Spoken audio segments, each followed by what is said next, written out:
This is Jolinda Stevens, and I'm here in Bellingham with Edgar Franks of Community to Community, a just incredible organization in Bellingham. And we're talking about Move to Amend, sometimes called We the People. Edgar's on the national leadership team for Move to Amend. As a Unitarian Universalist organization, we support laws that encourage equity, so that all might thrive. We believe that equity is fundamental to democracy and important to the agency of every person. So Move to Amend is aimed to address one of the core issues that supports equity. Is that right? Yes, it does. Just to give you a little background, what Move to Amend is, it's a grassroots organization. It's nationwide. It's made up of different coalitions, different individuals that are all interested in building a democracy movement. The way by doing that is achieving an amendment that says that corporations are not people and money is not free speech. Right now, one of the things that is driving inequity is where people are being feeling left out of the political process is because of all the corporate contributions and the big role that corporations are playing in our political process. So introducing a measure like this of saying directly that corporations are not people and money is not free speech would balance out the scales that people will feel empowered to take part in their political process and democratic process here.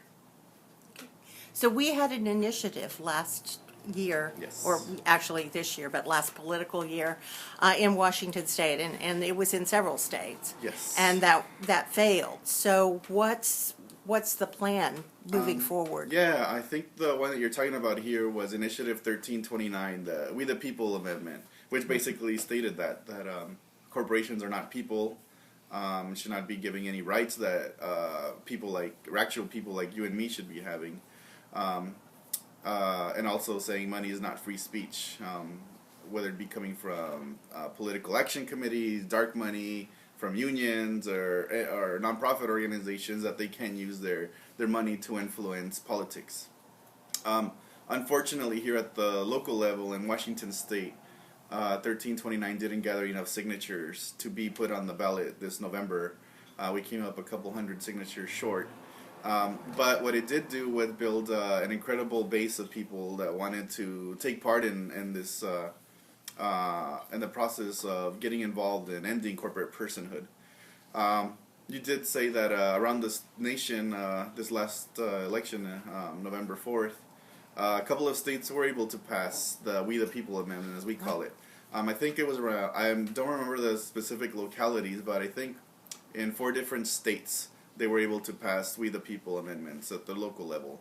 So it gives us great hope. And it's not, the interesting thing is that you would think it would come from places like in New York City, liberal bastions, but it came from places like in Arkansas and Florida and the heart of the South, and places where traditionally they're thought of as conservative. So for us, you can see that this is not just a liberal issue or a progressive issue. It's also with people that don't consider themselves liberal, progressive in politics. They're seeing that there's a great need to take money out of politics because they also feeling disenfranchised and they feel like they're being removed by just the amount of money that's getting put into elections. So if we vote, so we're voting, your video, people who are looking at it are getting ready to vote on what our issues are going to be in the coming year. If we voted to make it one of our issues, what is it that we would be involved in doing? For the Move to Amend? Mm-hmm. One of the issues, again, it would be to get involved, and it would be to end corporate personhood and get money out of politics, because, like I was saying, that is one of the... Right now, if you don't have money, you basically are shut out of the political process, so that puts just regular people like you and me and everybody out there at a disadvantage when we try to get access to our local politicians or put initiatives that really matter at the local level. It's really hard. You're fighting an uphill battle. So would there be an initiative to support? What specifically do you expect to happen? I would want to see a initiative revived, whether it be initiative or there's something presented at the like in Olympia or something like that. If there was a brave politician that would sort of step up and say like, yes, we need to pass this because right now the way things are going, voters are not having their say. So we need to do this legislatively. Ideally, we would want it to come from a people-driven initiative where people get to vote on it to really say that this really matters to people. So I would really encourage people to restart those conversations. Just because it didn't get enough signatures doesn't mean that it's not going to happen. Sometimes it takes a couple of tries to get something on the ballot. So we're hoping that somebody will take up the cause and pick up where this campaign left off. So there's not a group that's poised to do that right now.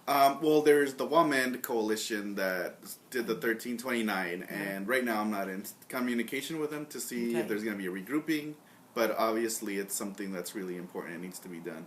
Okay, I'll do a little more research. Thank you so much, Yes. Edgar, for talking with us. No problem. Appreciate it.